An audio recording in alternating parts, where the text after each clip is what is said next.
Listeners be advised. The Soliloquy podcast discuss matters related to the human experience and many that are sexual in nature. Due to this, some conversations may surround triggering topics such as sexual violence, self-harm, abuse, and much more. Please be advised, a list of crisis and psychological resources will be available in the show notes of this episode. With that said, let's get started with the show. Ladies and gentlemen, may I have your attention please as we go through the following safety instructions. In the event that there is a loss of cabin pressure, oxygen mask will drop from the overhead. Place the mask over your nose and mouth. Breathe normally as oxygen is flowing even if the mask is not inflated. Be sure to adjust your own mask before helping others.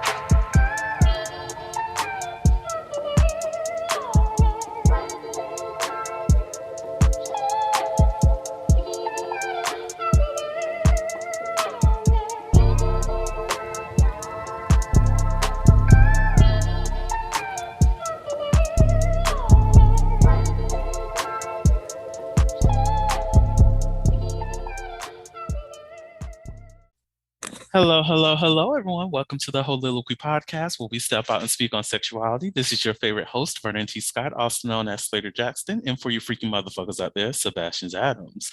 It is the first episode of Heauxvember, so anybody who's new to that concept, go back till last year to figure out what I'm talking about.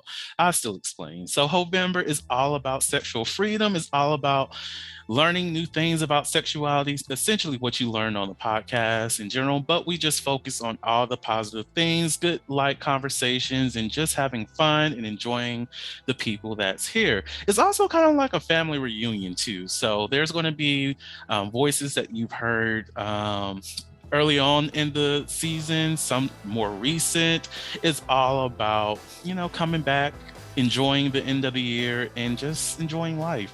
That's what Heauxvember is all about. It's greatness, it's sexual health, sexual wellness, sexual freedom. Today is actually Friday on the day that we're recording this.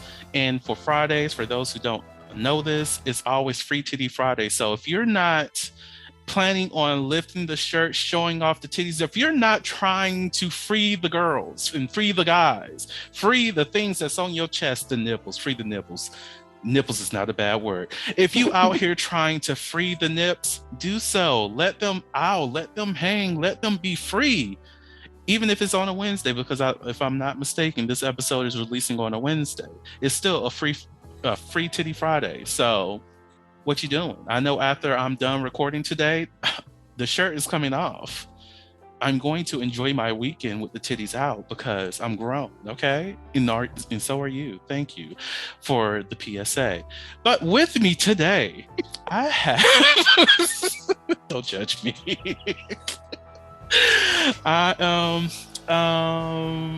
Okay. So I have Melissa with me, and we will have Nene joining soon. Y'all may not know who Nene is yet. For those who don't know, when it comes to the Heauxvember and the coming together as a family and doing this reunion, those who have completed like intake meetings and we've already had a conversation and they're planning on coming onto the show, then they're always invited to Heauxvember activities. So some of the voices you haven't heard yet, but you will hear them. So subscribe today so you can hear those conversations too.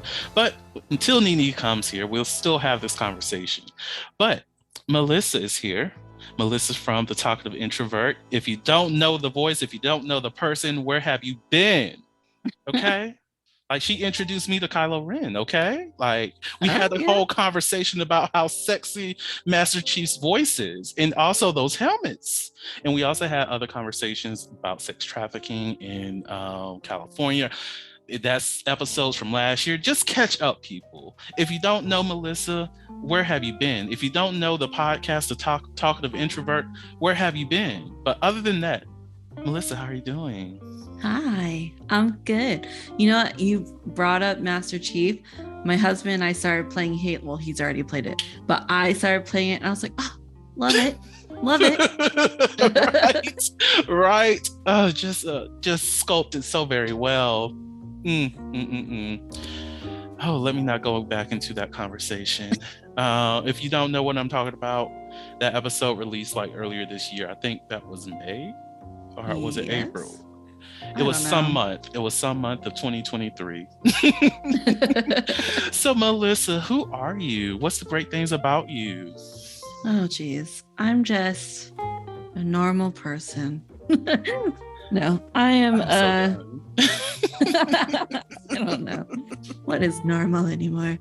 No, like you said, host of the Talkative Introvert podcast, where we pretty much talk about anything and everything.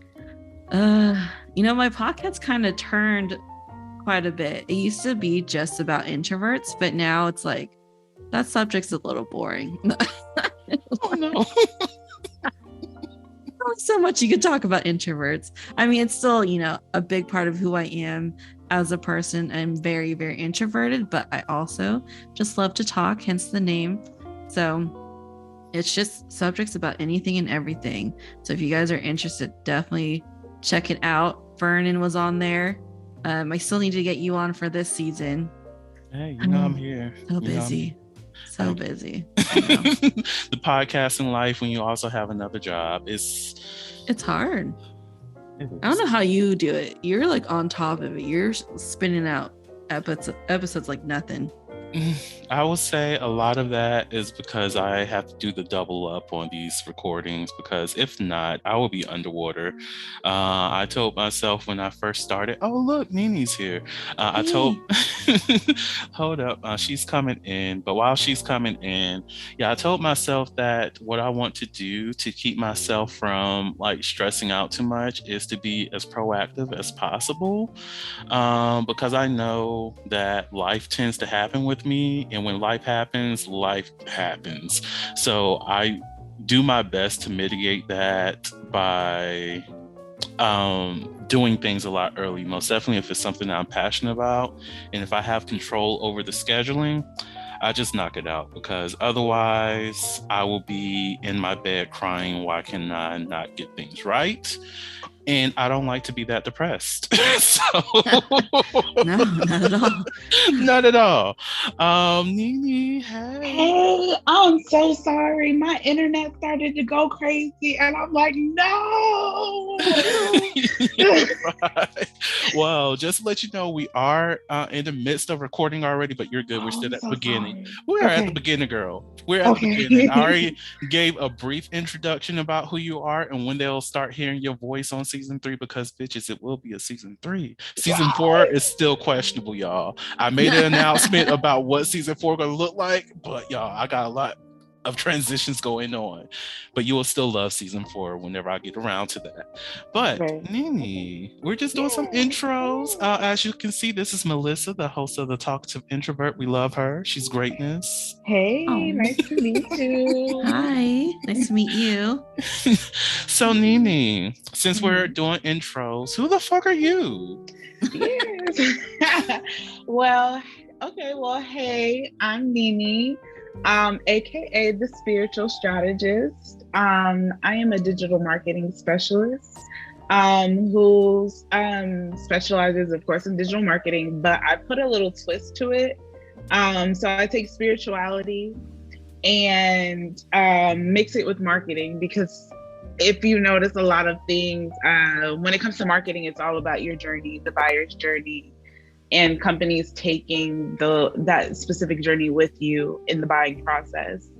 And so with me, it's kind of the same thing, except for like I'm selling kind of like life lessons and, stuff about the universe and things that, people may think, she's a little crazy, but No, you're not crazy.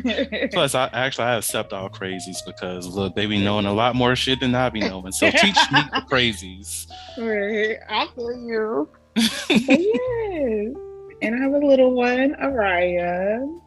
She's 5, going on 23. I'm done. I love that. And is.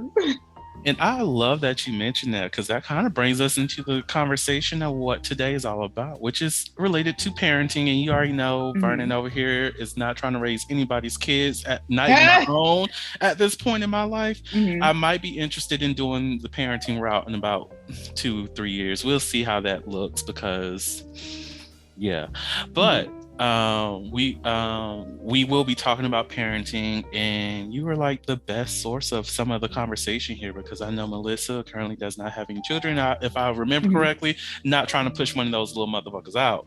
Yeah. No, thank you.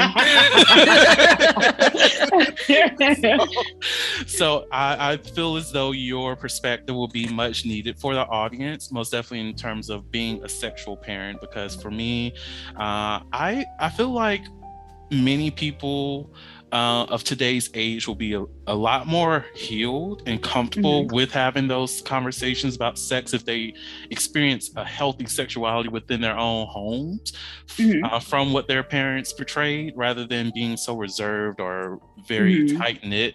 Not saying parents should be out here fucking in front of their kids, because if that's happening, we need to have another conversation. Right. I'm calling the law. I'm screaming, right. But in terms of playfully playing with each other in a sexual way, that can be pecks on the cheek, maybe even an ass slap from here and there, and having those conversations of like consent within parenting spaces, like, "Oh, you looking cute today, can I give you a kiss," or something like that, to show that you can still ask for something that you want for some with somebody that you've been with for such a long time. What's your take on that? And of course, Melissa, as the parent of the non-parents around, well, you are dog parents, so you're closer to parenting than I am. Sure. So. That's a little controversial. So what's y'all's perspective on just having that space of sexual freedom while parenting? I will say it's difficult. And in the beginning, it's really hard to navigate. I think it's easier for people when they have like multiple kids and they kind of know, like, all right, we can go do the do. But I will say for us in the beginning, it was super hard because number one, our old house, our landlord wasn't doing what he was supposed to. So we had a situation where we had to move Araya in our room because her room, had mold and stuff, and she was a baby. So I will say, like, for the first 2 or 3 years of her life, like, she kind of got used to staying with us. So it was definitely one of those situations where once we moved, we snuck off into our own little room when she was asleep. Like, all right, she's asleep, let's go. And as far as like showing affection now, I think because we're a very much an affectionate household, like we, give Araya kisses and stuff. And now she'll be like, ew, smoochy kisses. But she understands that it's nothing like, it's just like, showing love to each other and stuff like that. She's a little girl, so of course, she thinks everybody and kisses and stuff is gross. But she doesn't mind like when we give her kisses and stuff. So I really think it's just parenting dynamics and like, how you express your love and stuff like that, even around your kids. I will say, like, again, like having sex initially when you have your kid, especially your first child, it's navigating. It's like, oh snap, because like, there will be times you're in the middle of it and then they wake up or they come knocking on the door and you're just like, go away. So in those cases, like, and now we're in the mode of she's 5. So now, like, if we need our alone time or whatever, or if we have to, bring her to a babysitter, we're like, we're not going to be gone for long. Mommy and daddy just need their time and stuff like that. And she's been begging for a little brother. So we're like, we gotta get it in if you want one. Give us the opportunity to make this happen. Mommy and daddy gotta make a call, okay? We'll be back in like 2 hours or so. Go to your auntie's house, we'll be back for you. I'm done. I love that though. So have y'all ever like just been like here's go to the babysitter or to a family member just so that y'all can engage in sex, or that Absolutely. I support. I support wholeheartedly. Absolutely. And I think it's really just, I think it goes back to your relationship as well, realizing like, okay, we have kids, but you know, we're still needing our time as, you know, husband, wife, fiance, boyfriend, girlfriend, like whatever the situation is. That time is equally important, you know, because if we're not functioning, then it's gonna display to the kids, and then, you know, a cycle, you know, emerges. So I feel like if we're still taking that time to be like, you know, go to the babysitter, you know, and taking that time together, like it's important. And, you know, you have to let your kids know, like, especially when they get to the age of comprehension, you know, letting them know like, hey, you know, we just need some time to make, you know, for us to have some fun grown-up time. And I would say, at least for myself, hindsight wise, I don't know what my mom and stepdad sexual relationship was like, and I don't care to know. But I kind of wish that they forced myself and my brother to be outside of the house a lot more. When we were a little bit younger, like elementary school age, so that they can have a lot more alone time, rather than like, of course, I always want to get outside of the house. I don't mind going to my auntie's house because look, that's where the games are, that's where the parties are, and that's also where I don't have to worry about cleaning up anybody's mess. So of course, let me go to these places. Like, just listen to you say how you just literally was like, all right, here, go to the babysitter, and y'all getting it on. I'm like, that could have been something that I would have been okay with as a child. Like, what about you, Melissa? No, I totally agree. Like when you said that, I was like, yeah, they need their time alone. They need, because I have like multiple nieces and nephews, and they need constant attention, like constant attention. And, you know, kids, like I know I don't have my own kids, but like as a former child, you know, like I remember when my parents like would argue, or when they're not seeing eye to eye to things. Like we're, you know, kids are very observant. They see what's going on. They know when their parents are not getting along, or they're fighting, or what have you. And so having that time where you can just, you know, unwind and have like your special alone time together, I think that's super important for sure. So, I've been seeing a lot of things out about positive parenting and whatnot, and just those different formulas for parents to take to make sure that their child is bright as well as respectful in society and all those great things. Are there any particular formulas that you use for yourself, Nini, or any parenting resources that you are aware of that can help people who are earlier on in their journey to start figuring out who they are as parents versus who they were without the child? Because there's a huge difference that a lot of people don't step into, and it annoys me because I'm like, look, that's like when people be like, you cannot be doing wifely or husband duties for somebody that's your boyfriend and girlfriend. I get that. The same thing, you can't be doing single shit when you're a whole ass parent. So are there any resources that you know of, or any formulas that has helped you in the past that other new parents might need? I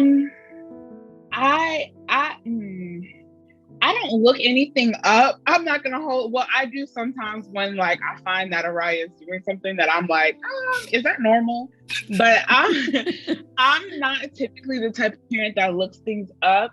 I feel like my parenting style is very much based off of how I was raised and the things that I don't want for my kids.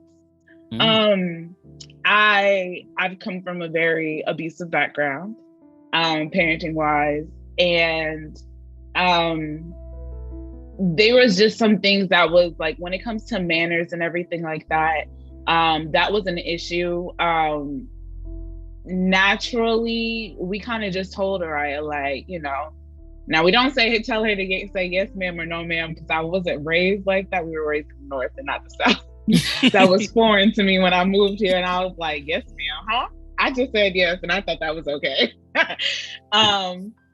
But it's more of like when I see it, then I address it, and I'm not one of those. I'm not a helicopter parent, but I'm not one of those like, oh, don't do that again. Like one of those that'll get overly like hyped. Like I'll just sit and tell her like, don't do that. I'll explain to her like why she's wrong, or like her dad will explain it to her. I'm not the disciplinary. Disciplinary. I'm just gonna let you know that now. Brendan is more. I just simply like talk to her, right? It's not really like a bad child. She just has a lot of energy, which I guess I expect for a 5-year-old. Mm-hmm. So it's more of a, when I see it, then we'll address it and, make sure that she understands what she's doing wrong. Or like if there's something like teaching her like how to sit down in dresses and stuff, or different things like that, it's just talking to her. And if she has questions, like, either I'll answer it, or her dad will. But I just kind of just go off of how I was raised and what I would do and what I wouldn't do again. I feel like it's so difficult, like there's just so many things out there, and like, one article will say like do this, but then an article's like, this is why you shouldn't do this, right? So like, what are you supposed to do? Right. And it's just like, when you do look at those things, it's like your child might fit in some of those categories, but then it's just like, I know my child doesn't do that or that, So, and I think that's why I also don't really look it up, for those types of things, because it's like, I think they're just going off of a generalized consensus, I guess, of what they feel like should be going on in the household, versus what is actually going on in the household. And kids do different things, and there's different reasonings on why they, act out, or what's really going on, from either like something that might be going on mentally, physically, or even bad behavior stemming from parents who may not even know that they're exhibiting these behaviors for their kids to pick up on. That's for myself, when I think about me as a future parent, I think of myself as more so focusing directly on who this child is, learning who they are, appreciating who they are, and just catering my approach directly to that child in particular. Even if I do have more than one, just trying to maneuver, like, yes, a lot on the brain to try to, manage everything and treat everybody differently.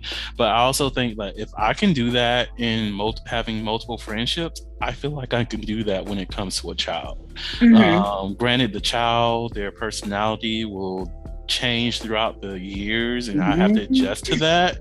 But at the same time, when it comes to child rearing, I feel as though it would be a lot simpler, rather than trying to having healthy conversations is always good, because that's a skill that will help them in the future, because we have to communicate with people regardless of what we're doing.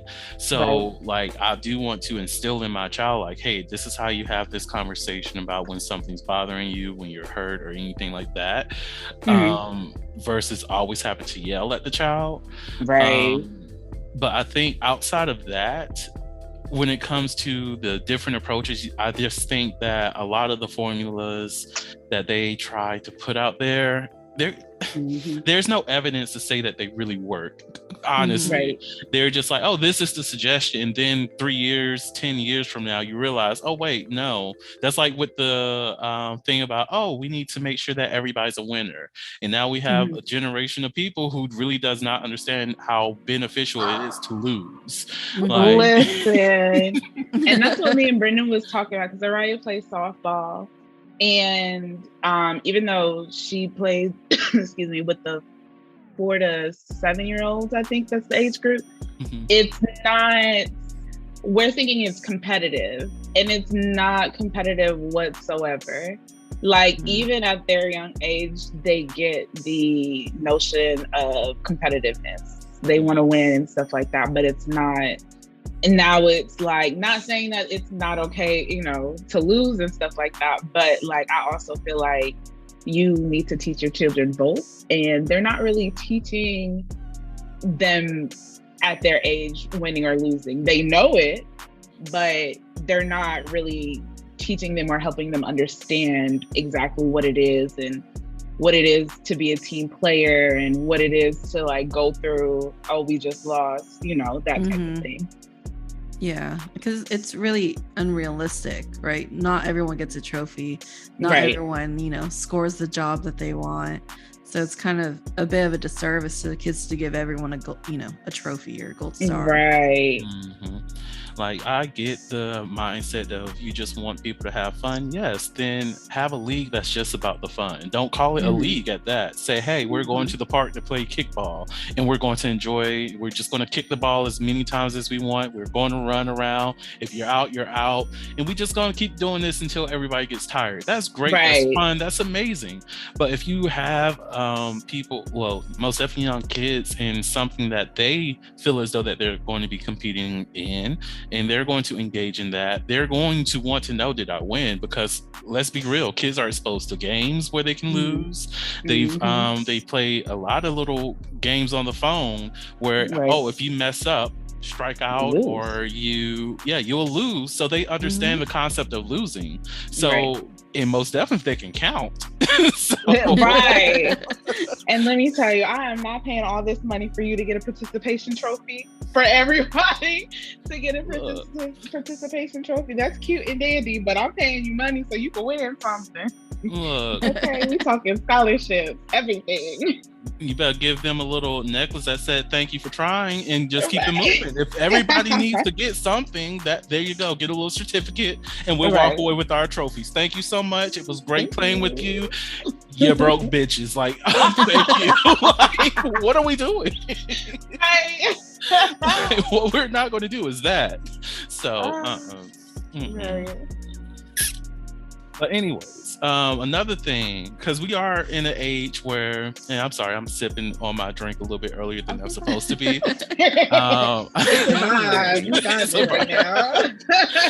But we live in an environment where there are a lot of people who have issues with having those conversations about sexuality with their children.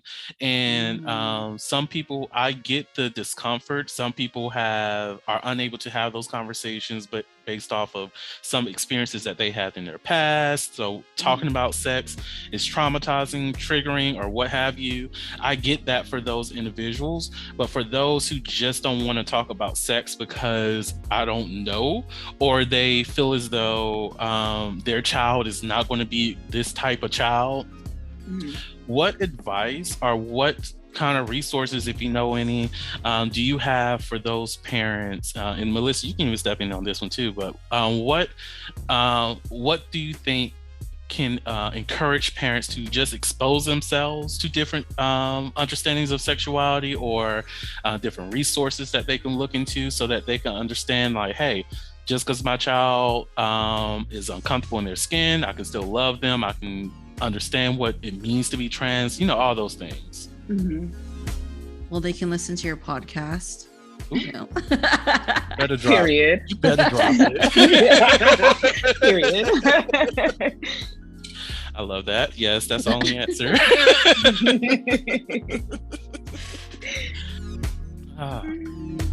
That is a good question. And again, I never had to talk with my mom because she was scary. That was one of those topics where it was just like, don't get pregnant or I'm gonna kill you. And I'm just like, okay. Yes, not that, doing that. Right. So it was kind of like, I just got everything from school. My mom didn't talk about it. Like, I know when my sister asked for birth control, I left the kitchen because I just, no, I wasn't ready. Like, and then I know how my mom was with me versus how she was with my sister. So like, after she said yes to my sister, I knew that like, just don't, like, it was just gonna be bad. So I was just like, let me leave. However, speaking with Brendan on topics of sexuality, especially with the younger generations coming out and, you know, expressing they feel like they're not in, you know, a male body or a female body, especially at a young age. We've kind of just, if we're kind of just like right now, Araya's in this stage where it's kind of like she's okay. She knows, like, you know, she hasn't come to us with anything out of the normal or anything like that. I feel like when she gets older, now we're just making sure that she's comfortable with talking to us about anything in general. Letting her know, like, yes, we're your parents, but don't hesitate to come to us when it comes to, like, if you get in trouble, or, you know, if something happens in school, or, you know, even if we make you upset, like, you know, come and tell us, come and talk to us so we know and we can correct the problem. So we're kind of shaping that foundation now. So that way, when she does get older and these questions do come up, it's not like, oh, I can't talk to my mom or my dad about it. Like, you know, come sit down. Even if we do get mad at the end of the conversation, like now, if she does get in trouble, we'll give her a hug and be like, you know, we still love you and stuff like that. Like, just making sure that she knows that, you know, no topic is not off, you know, we won't explore every topic.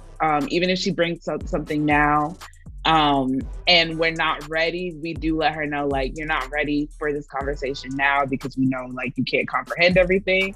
But when you get older, then we'll, you know, re-explore the conversation. I think that's awesome.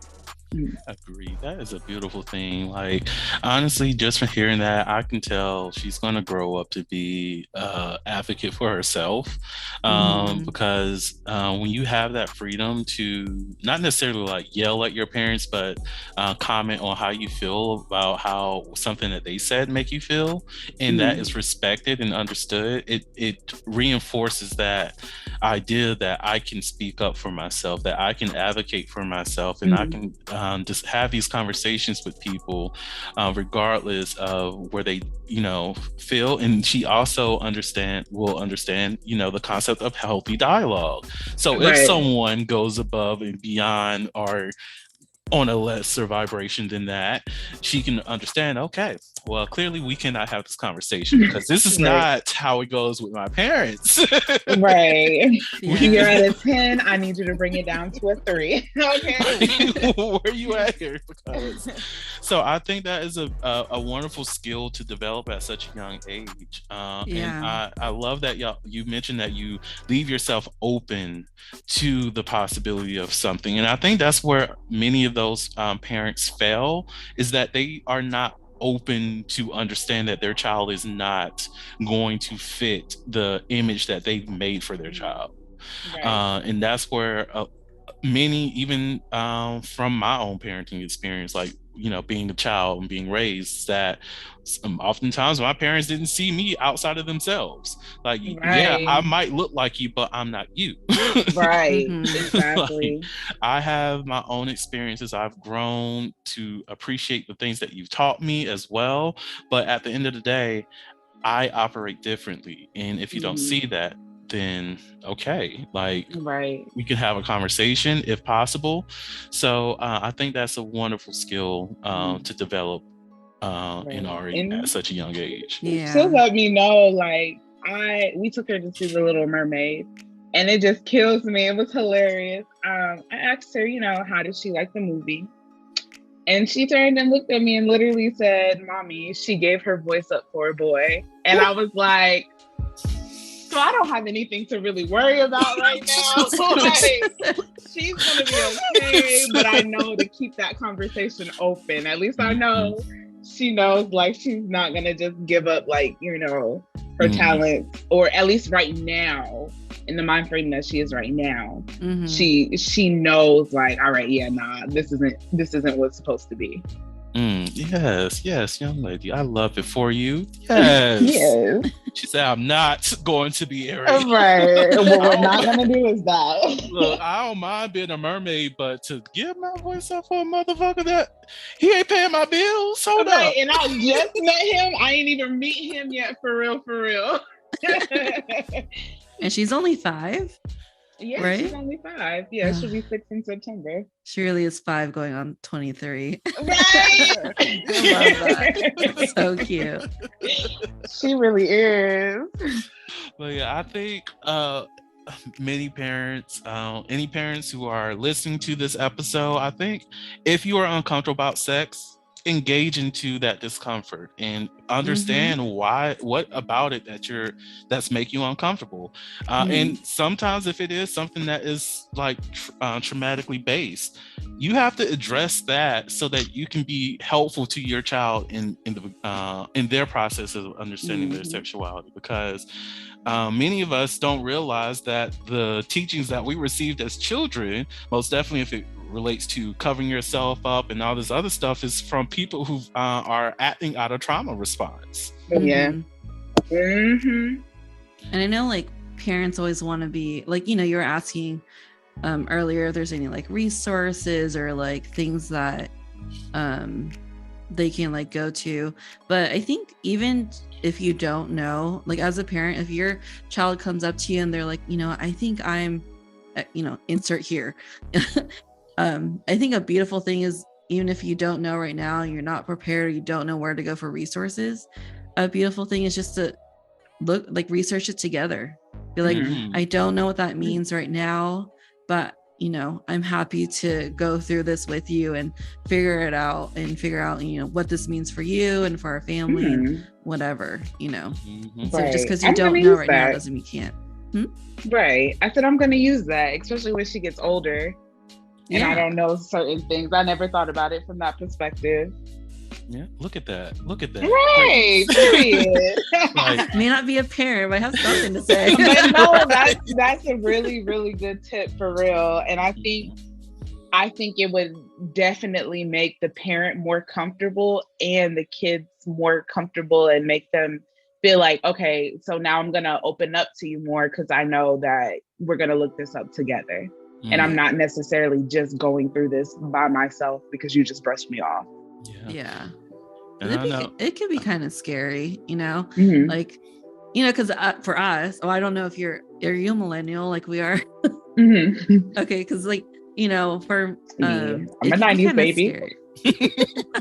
Sorry, I want to expose the age, but for us growing up, like it was just LGBT, right? Now there's a Q and an I and A, and now there's a plus. So it's like, what does that mean? What are these extra letters? Let's figure it out. Let's figure it out together. Look, today I just learned of something new, which was omnisexual and scoliosexual. I cannot tell you in detail exactly what those are because it's still very new to me. So I've heard of omni, but I haven't heard the scolio. Scolio? Okay, I haven't heard of that one, but I have heard of omni. Write that down. I've very never interesting. Heard of that. Like you learn new things. Right. And for somebody who's been deep into sexuality for all this time, I'm still learning too. So there's a level of ignorance that people have to be welcome and open to when it comes to these spaces, because we don't know everything. Right. And I think that helps. And I truly, that was the best advice to give. It really was. I remember I remember a friend of mine, he reached out to me and he didn't know exactly what he should do because his child reached out to him saying that he thinks that he's gay. And to him, he was like, Vernon, I don't know how to approach this because internally I want to say that he doesn't know what he's talking about. But at the same time, he felt as though that he knew that his son knew exactly what he was talking about. He just didn't know how to have the conversation. So he did the best thing that he knew at the moment, which was, let me contact Vernon because this nigga might know. So I told him. I'll circle back to you. Shout out to the podcast. Right. So I told him, well, first, your approach to it is reasonable because you understand what this world is. You understand like how negatively people will approach your child solely because of their sexual expression and what they've mentioned to you. So you're acting out of reaction, out of protection. So that's understandable, but you have to recognize that that's on you. But you also have to be open to understanding exactly what your child is saying, because the kid only mentioned that, oh, I think I like boys. So does that mean do they actually like boys, like playing with them and, you know, enjoying time with them, having a good time, or are they attracted to boys? This can be something that they already know. It may be something that develops in time. It may be something that changes. You may end up being bisexual, but try your best not to fully sexualize your child as this is who they are as a sexual identity, but let them create that comfort zone for them at first so that they can feel comfortable with you while you work on yourself to unravel that first response of wanting to shut that down, because again, that's one of those trauma responses. And then on top of that, I get sent out like a book that I didn't read it myself, but it was one of those things I found over the years. And I was like, try this book, see how that helps, and see how that can build that conversation between you two. And so far, haven't heard anything bad. So, you know, life is good. But like things like that happens. So like if you find yourself in those situations, you reach out to somebody who knows, as well as, like Melissa said, research it with your child. Try not to immediately go into the trauma response of trying to protect them from reality, because at the end of the day, if that's who they are, that's going to be who they are, and they need to have at least a safe space to always return home to. But yeah, a question that was sent in the makings of this episode that I found really fascinating, and I would love y'all's perspective on it. And it's, are children today less or more confused or misinformed about sex compared to older generations? Are children less or more confused / misinformed about sex compared to older generations? That's a hard question because like I feel like there's so much information out there with like the internet, social media. So to a point, yeah, they're probably more informed. Or what's the question? Less or more confused? Yeah, less or more. So I feel like they're more confused because of the additional, like, you know, the omniscolio, all these other stuff, like trying to figure things out. Whereas the older generation, they were very black and white. But now that we're more open, people are more open sexually, they're discovering themselves, discovering like, you know, what they're into, what they're attracted to, and all that stuff. It's like, I feel like it is confusing because children didn't really learn about sex necessarily until like, you know, grade school, maybe, when they talk about it, unless they're in a home where it's more open. You know what I mean? Yeah, I think I have to agree. Especially because labels is a thing for kids and basically almost for everybody. And even me and Brendan had the discussion of me figure out that I am bisexual. It came down to like, there's so many labels, like what do I fit under? Like what category do I go into? And I think that's really what confuses people nowadays, because they're trying to fit into a label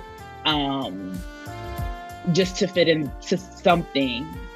And back then, I think older generation, it was frowned upon. So it really wasn't like, oh, I'm this. Like you said, it was more black and white. Like, you know, either you're straight or, you know, you're gay or whatever.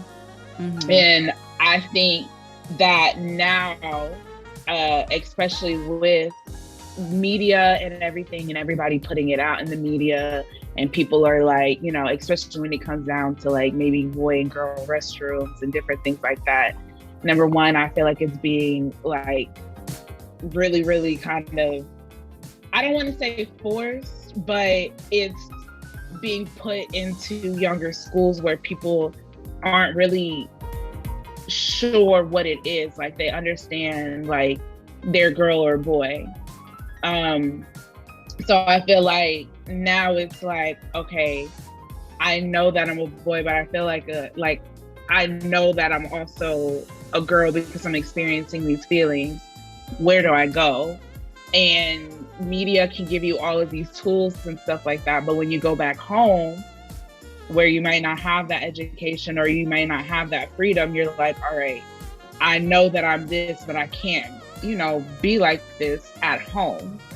So it creates that level of confusion, that rebellion, and, anxiety and the depression, because it's like, I know that it's okay, but I also know that it's not okay. And I don't really know, what to do or who to talk to, in that kind of sense. So I think it is a little bit more confusing, especially for younger kids.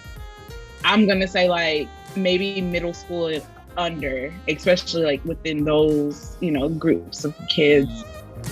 Yeah. High school, you might have that confusion, but you have a little bit more of an understanding, or you might have a little bit, you have somebody outside of your family that you might be able to, talk to a little bit more. You're a little more developed, right? Right. You're learning more about yourself as you get older. Whereas a kid, you're a kid. You still haven't figured out yourself. Your brain isn't fully developed yet. Right. There's still a lot of questions, and then you're constantly being bombarded by like media and social media, and your family's telling you this thing, but then social media is telling you this thing, and then your friends are telling you this thing. Right. It's like, where do I turn to? What's the answer that people are looking for that yes or no answer. Yeah, I think so. That's going to create even more of the confusion too, because it's like I know, but I want that validation from somebody that I feel like is credible for me. For me, I feel like in terms of like sexual identity, a lot of the youth, they're able to identify themselves a lot easier, and they don't lack that confusion on that part. But when it comes to sexual expression and how to interact and have these pertinent sexual conversations with their partner is completely confusing, because they are less, they receive less of that education than the older generations have, because over the years, sex ed has gotten dimmed down so much as we progress, depending on where you are within this country. But it's just been because they're not exposed to as much of the information, or of like condom usage, or what pleasure is, and seeking pleasure with your partners. It's a lot of confusing information that they're receiving, as well as the ideology that you do find in media. Like that makes them a lot more misinformed too. So like even within conversations I've had with some of my younger cousins about one of my cousins, he literally told me, oh yeah, there's a war against men, and you can't even look at women without being called not a pedophile, but a rapist. I was like, that's not true. Where did you get that from?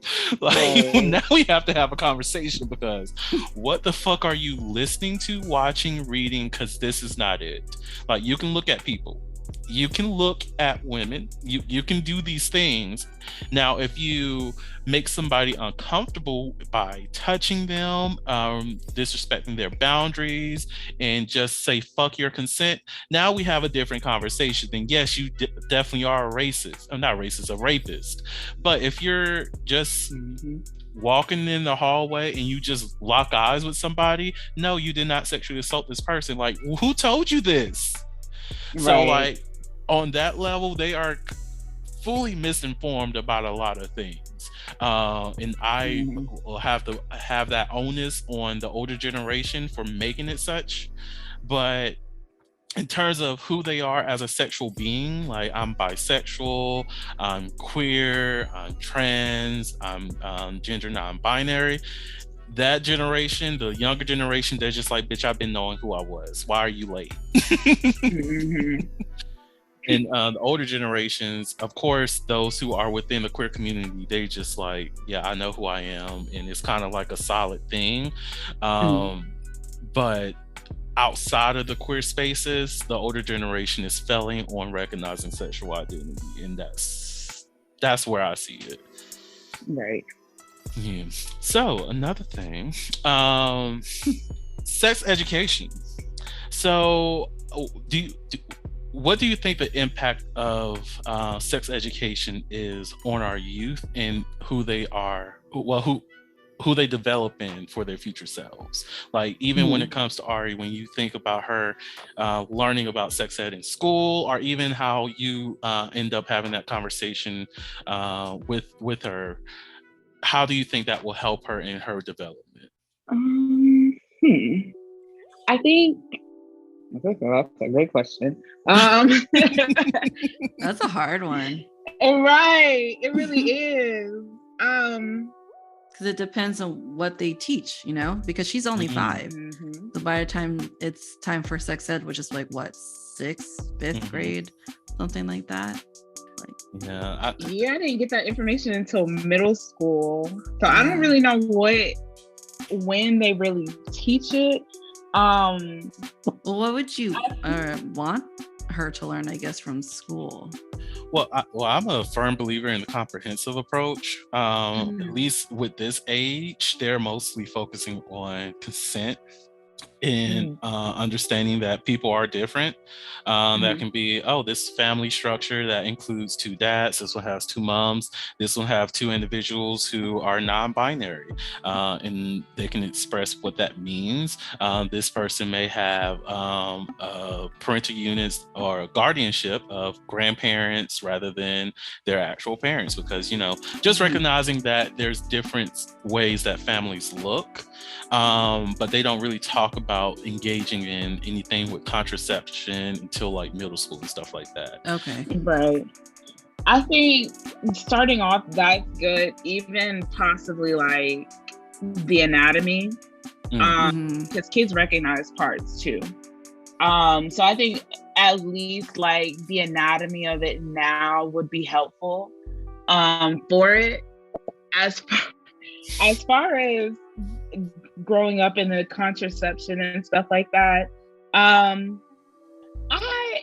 don't know if that really works. I think it really depends like on the parenting and stuff at home too, because you can tell your kid all day. Like I've been in school with kids, that we've taken the sex education class, but then like, by the end of the year they're pregnant, you know what I mean? Like you know about it, but you still didn't make that decision. And then I have to ask like, all right, did your parents reinforce it?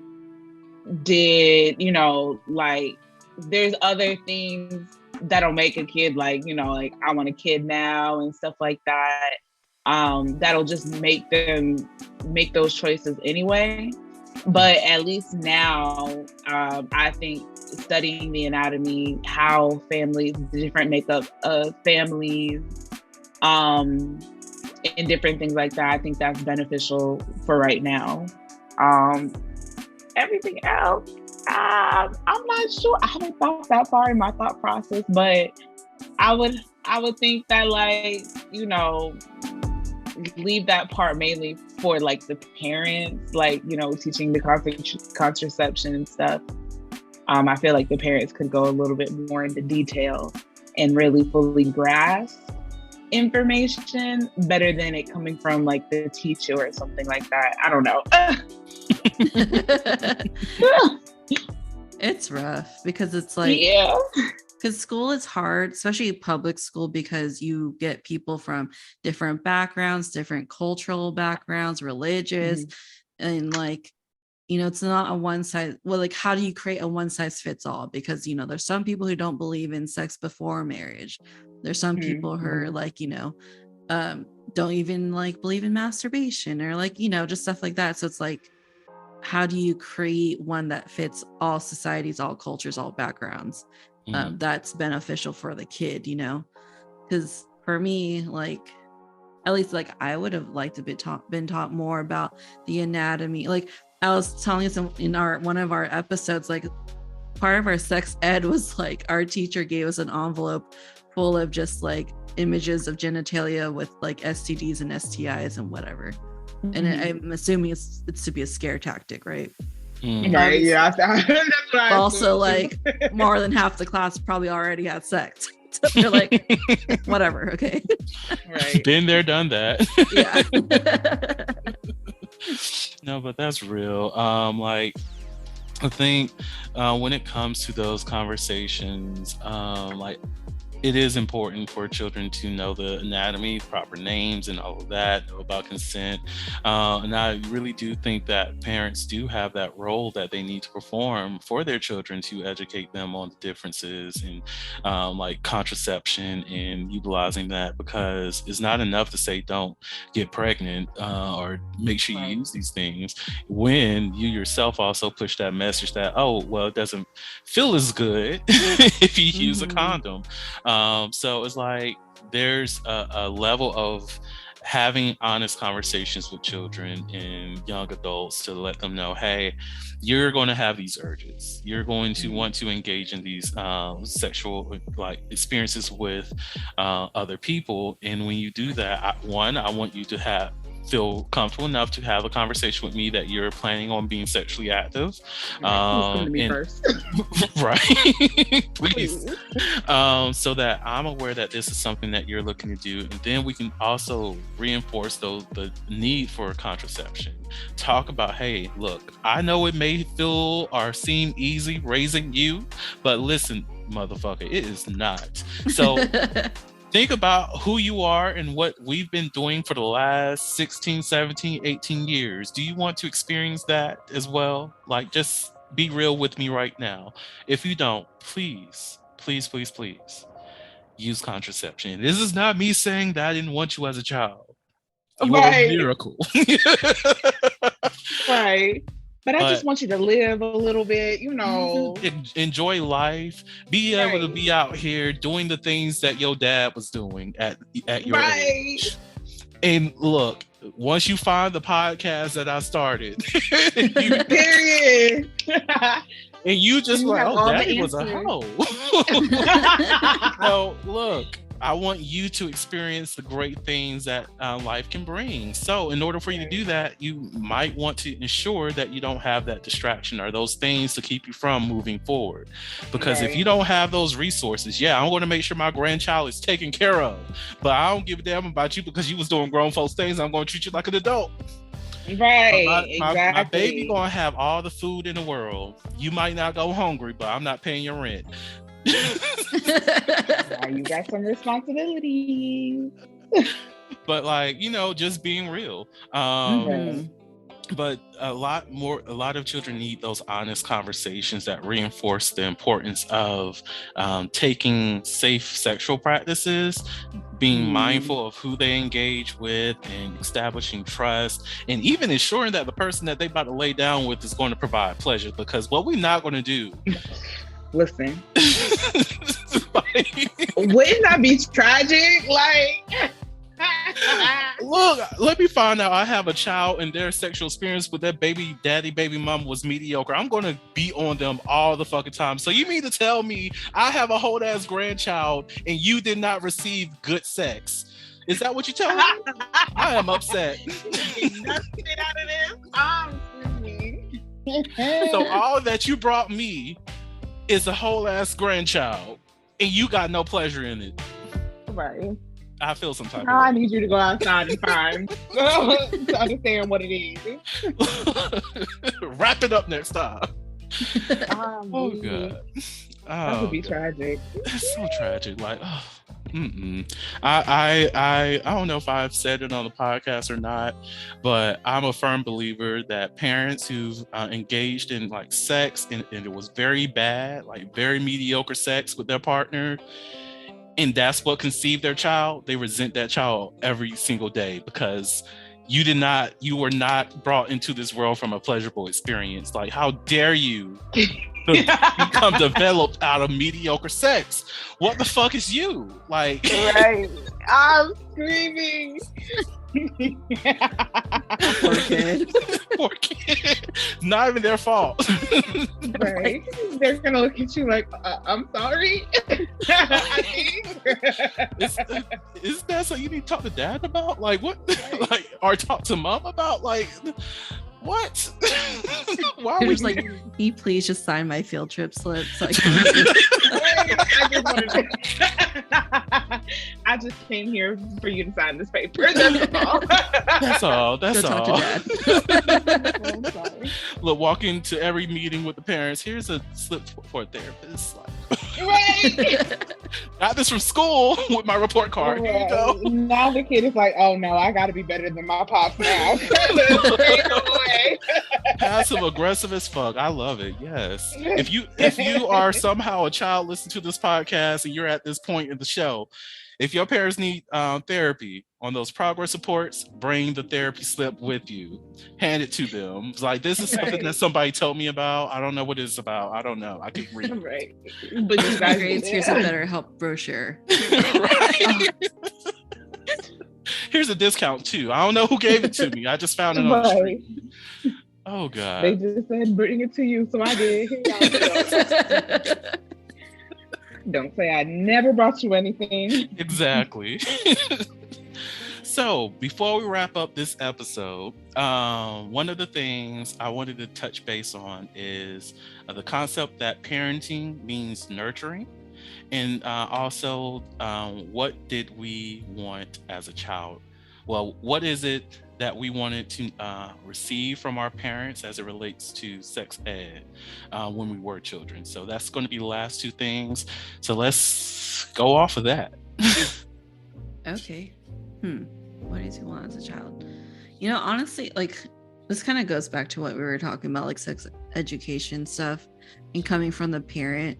So my background, my parents basically said, don't have sex, don't have children, because my older sister was 16 and then my other sister was 18 and then I'm the last girl, and they're just like, don't mess up like your sisters, basically. That's my whole spiel that I got from my dad. But like, and my parents are also religious. My dad came from like a Catholic background, and my mom's Christian, and like what I would have wanted, like, I understand that they have their values and their religious values, but it would have been nice, instead of having the scare tactic, but be like, sit me down, be like, hey, these are our values, this is why. Because I know for like my church, at least, they don't have premarital sex, but it could have come from a place of care and love, right? Like, you could have been like, we value this because we see the woman's body as a sacred vessel that should be saved for the person that they want to spend the rest of their life with, versus don't get pregnant like your sisters, like, it's two completely different things, right? So like, I feel like a lot of people who are scared to talk about it or don't want to talk about it, or as a taboo, tend to come from religious backgrounds, but there's still a way to talk about sex and still have your values. You know what I mean? And like, you can't say also from a religious thing, like, that sex is evil, sex is bad, because you had to have it to have me, right? So like, for you to say that it's evil and bad makes it sound like, well, I came from a product of evil because you guys had sex to have me. Like, that's like what a kid could be thinking of. But if it came from a loving, aspect, then it's, I guess it'd be easier, more understanding, and I would be more inclined to, listen to my parents, or, something like that. Right. I definitely agree with the same thing.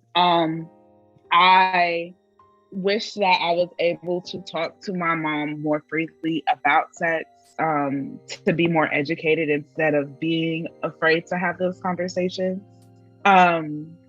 Because when you do put it like, don't have sex, because, it doesn't really, it just instills fear. It doesn't teach me anything. And I'm not too much from a religious background. However, with, studying my spirituality and everything like that, I now understand, the concept of be careful who you lay with because of who they've laid with before, or spiritually, like what kinds of like demons or kinds of things that they're dealing with, because they do, energy does transfer, and you can pick up certain things, like even somebody who may be dealing with depression, like, it's easy for you to pick up on their depression as well. So I think more of a educational standpoint, or putting it in a way that we understand, versus, all right, I'm just going to be scared because I don't want the consequences of what you might dish out back to me if I do these things. Like, really help me understand, and let's get to the meat and the bones of why right now as a child, or right now in the, well, not as a child, I hope not as a child, but like teenage years and going into like young adulthood and stuff like that, it'll be more comfortable. And now I'm looking at, different people that I might encounter, and like, yeah, I'm not going to go that route. I think it'll be a lot more easier and more comfortable for, the child, or, whoever the, the child. Mhm. It'll be a lot more easier for them. Mm-hmm. Plus, Yeah. if you're like me as a kid too, the more someone tells me not to do something, the more I want to do it. Yes, absolutely. Yes, exactly. And I know for myself, the one I would say I would have appreciated just a more open and loving conversation as well. Just to be like, okay, these are some things that I don't get. It's not that it's something bad. It's just I don't understand it, or just having that space free to have these conversations without double standards. Because most definitely with me being a guy, there was a lot of permission for me to be like out there and having sex with all these women, I guess, and having those kind of conversations, but then still telling me that women have to be like prudes essentially. And I'm like, the double standards itself just doesn't make sense to me. But also we're having the wrong conversations, because I also have an attraction to guys too. So like, how can we have this conversation in a healthy way if we're not going to talk about it fully and be honest with it, and just have an open and safe space for correction on both ends? And I think that's the one thing I really wanted, is to be able to have a voice in the conversations, and not feel as though if I were to say something that doesn't fit the norm within whichever space that could have been, be it with uncles, older cousins, my mom, my dad, or what have you, that it would not have been an issue if I were to raise a question that does not fit the norm. So that would have been the thing that I would have appreciated the most as a young child. But Definitely the voice, for sure. Yeah. And the last thing, the concept of parenting means nurturing. How do you feel about that? I absolutely agree. I think with the absence of a nurturing parent, that leads to a cycle that now your kids are going to go through, and their kids are going to go through, because your kids don't know how to display it. They don't know how to display the nurturing aspects because they don't see it from the parent. And although they may get it from like, their friends or a friend's parent, it's still going to cause some sort of confusion and some sort of, rebellion, because it's like, you can give me, like, my friend's parents can give me that nurturing aspect, but my own family can't. So I think it's very, very important to nurture, especially if you're worried about your child's behavior and stuff like that. You have to look at yourself to make sure that you're doing everything that you can to prevent these behaviors or correct these behaviors, and know that it won't be like a future problem where it won't continue to trickle down the line for the future.